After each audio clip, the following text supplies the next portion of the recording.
Week 4 of the NFL had it all. Injuries, arguments, stupid plays, benchings, ties, more injuries. One of the biggest stories of the week is the injury to Dolphins receiver Tyreek Hill. Hill suffered a gruesome knee dislocation in the Dolphins' win against the Jets. The injury looked so bad that Scott Hansen was mad that it happened on Monday night instead of during NFL Red Zone. I'm not sure what that guy's obsession is with making us watch 87 replays of disgusting injuries. Hill had surgery on his leg on Tuesday, and his agent, Drew Rosenhaus, who is apparently everybody's agent, said it went very well, according to his doctors.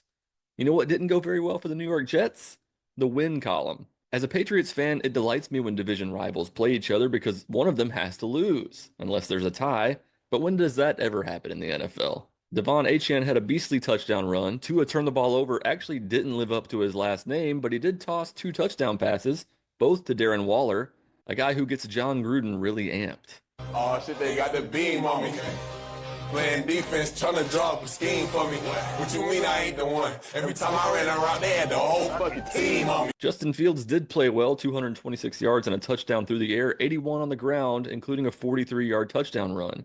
Garrett Wilson had an insane touchdown catch, but the rest of the Jets receivers could probably be replaced by anyone wandering around your local Walmart. The stat that jumps out in this game, the Jets lost 3 fumbles, including one inside the 5-yard line, and you just can't win like that.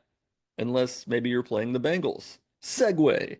Bengals at Broncos was the other Monday Night Football game, and it was super competitive until the second quarter. I mean, we all knew that the Bengals were not going to be great without Joe Burrow, but I'm not sure we thought that they would be this bad.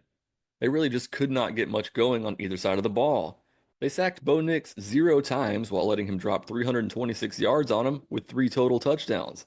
They gave up 512 total yards while mustering a measly 159 themselves.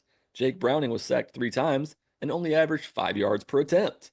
T. Higgins had just 3 catches for 32 yards. I bet you wish you would have gone to New England now, huh, T? You could be catching passes from the future GOAT, Drake Maye. Ja'Marr Chase had a pitiful 5 catches for 23 yards, and he got into it with head coach Zach Taylor on the sidelines. This is troubling because it's unlike wide receivers to ever complain about not getting the ball enough. This just does not happen in the NFL. It's something to keep an eye on. We got to give credit to the Broncos, though. They look pretty good. Not these disgusting uniforms, God no, but football-wise they did. The stat that jumps out in this game is Cincinnati had more penalties, 11, than they had first downs, 9. Sitting on 2 wins, it's safe to wonder whether or not the Bengals will get another one. 2 wins is better than 0, though, which is exactly how many wins the Tennessee Titans have. It's also how many points they scored against the Houston Texans. If I had to use one word to describe the Titans' performance, it would be Yes. Jarvis, what is the completion percentage for a quarterback who goes 10 for 26? It's 38.4%, sir. Another name for this is Yes. It's not all Cam's fault, though. The Titans' offensive line is bad. Like 17 sacks allowed in 4 games bad. Well, at least they gave Calvin Ridley $1 billion to have this stellar stat line through 4 games. 10 catches for 141 yards and 0 touchdowns. That was like one below average game for the superior Calvin Johnson, back in 2010. Not much else to say in this one. CJ Stroud had a good game. Woody Marks had over 100 total yards and a couple of touchdowns. The stat that jumps out, Tennessee was just 2 for 15 on 3rd down and 0 for 1 on 4th down. They got to get things figured out. The big question now is, who are the Titans going to take number 1 overall in the 2026 draft? They're almost certainly going to have that pick because they're Yes. Speaking of number 1 overall picks, how's the Bryce Young experiment going? Yes. Oh, he was benched for Andy Dalton after the Panthers gave up 42 straight points to the Patriots? Well, I guess it wasn't so much a benching as it was making sure that Bryce Young didn't get injured, but pulling starters because you're getting obliterated isn't exactly where you want your team to be. I just learned over on Mind My Thoughts video that Bryce Young has only had 1 road win in his career, and that was against the Falcons, who were also... Yes. The Panthers did strike first, but that was pretty much the lone bright spot for them in this game. On the other hand, the Patriots look like a completely different team this year, and the offense is much livelier under returning 34-time offensive coordinator Josh McDaniels. Stephon Diggs had his first 100-yard game as a Patriot. In an old-school Pats fashion, they're getting the tight ends more involved in the passing game. Hopefully one doesn't turn out to be a murderer this time.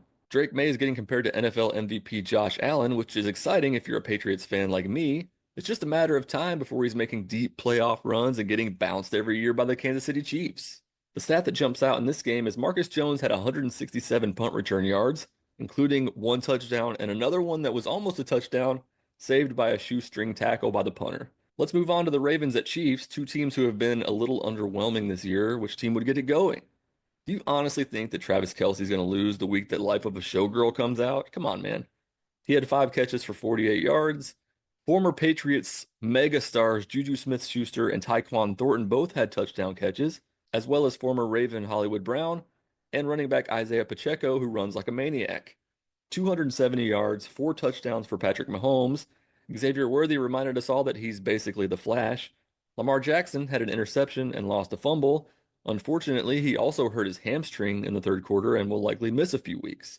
The Ravens are 9-0 when Derrick Henry has 20 carries or more, so it makes total sense that they would only hand off to him 8 times in this game. You definitely do not want to give the ball to a guy who had 1,921 yards last season and is averaging 5.8 yards per carry this year. The stat that jumps out, yeah, it's that one. 8 carries for one of the best running backs in the league. Bizarre. Also bizarre, ties in the NFL. The Packers and Cowboys tied at 40. This was the first tie in the NFL since December of 2022. Romeo Doubs had a huge game for the Packers. I mean, enormous, oversized, ridiculous game. 3 touchdowns. Matthew Golden kept hitting the circle button on his controller. Bro, you're going to get killed if you don't stop spinning like that.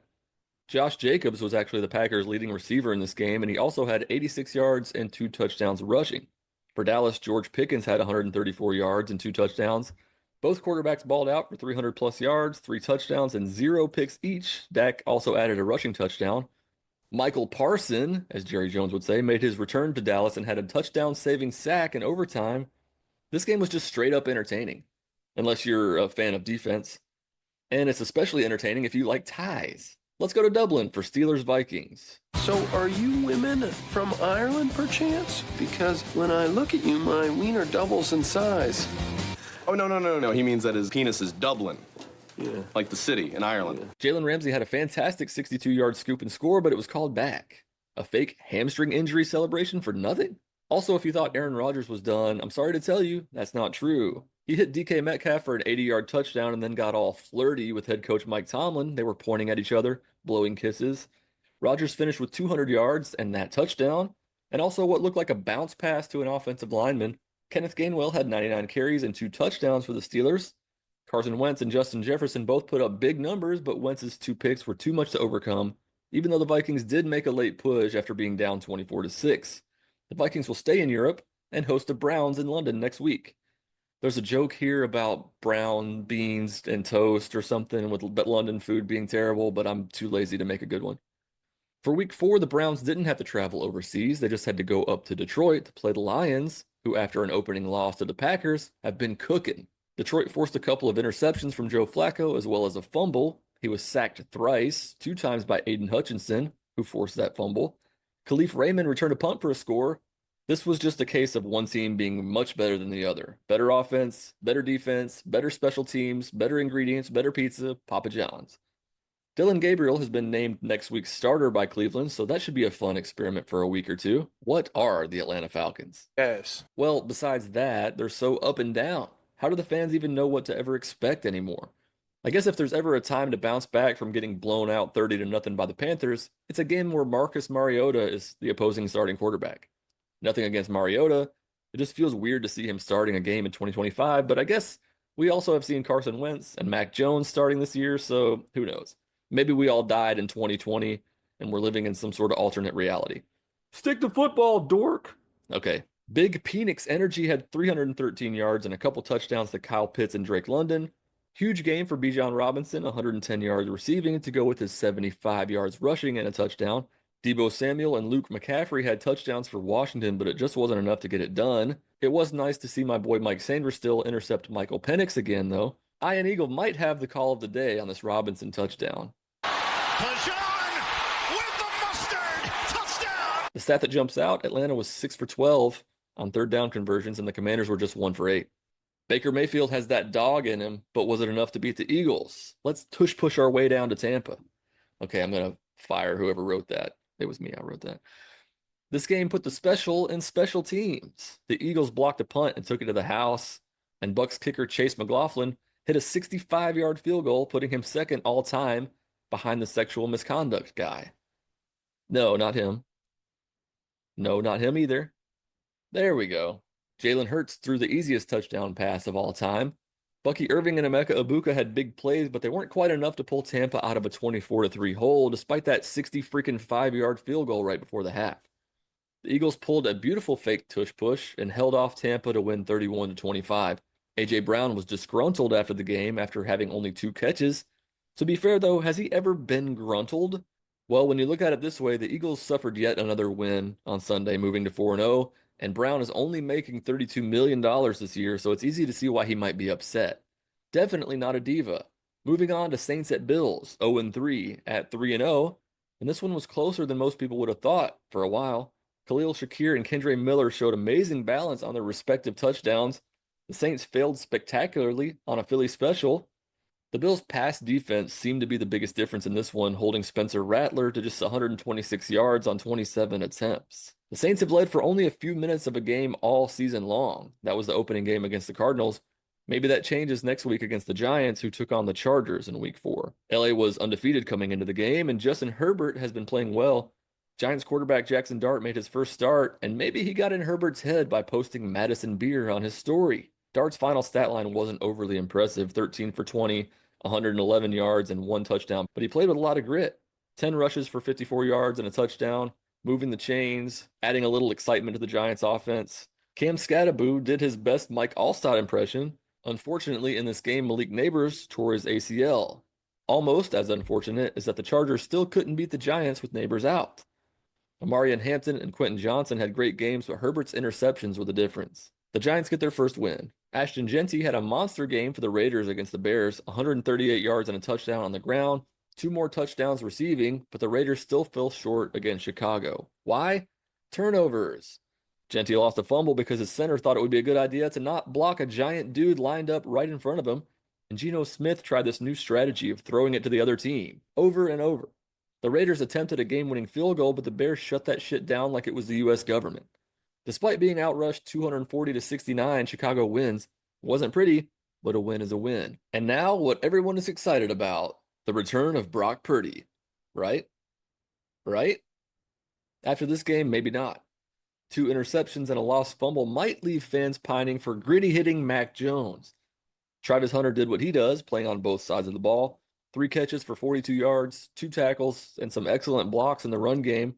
Parker Washington did his best Marcus Jones impression, taking one to the house, and the Niners never could catch back up to Jacksonville. It got a bit heated post-game when San Francisco 49ers defensive coordinator Robert Saleh and Jacksonville Jaguars head coach Liam Cohen had words after the 26-21 Jaguars win. Cohen was furious after Saleh said, "Do you remember that time that you said, Duval?" And finally, we have Indiana Jones and the Colts taking on Matt Stafford and the Rams. Puka Nacua continues to look like he might be the best receiver in football. He had a ridiculous stat line of 13 catches for 170 yards in this one, or as Calvin Ridley might call it, 4 games worth of stats. Stafford had 375 yards and 3 touchdowns, no interceptions. Despite these numbers and Indiana Jones having 2 picks, the Colts still had a chance to win this game. We saw what might be the most unselfish play in NFL history.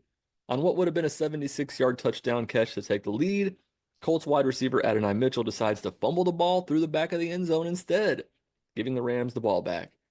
The Colts went on to lose the game 27-20, but trust me, it's okay. They play in the AFC South. Theme of the weekend, hold on to the damn ball, and also, special teams are amazing. Here's a video that I did about Thursday Night Football. Subscribe if you like this video.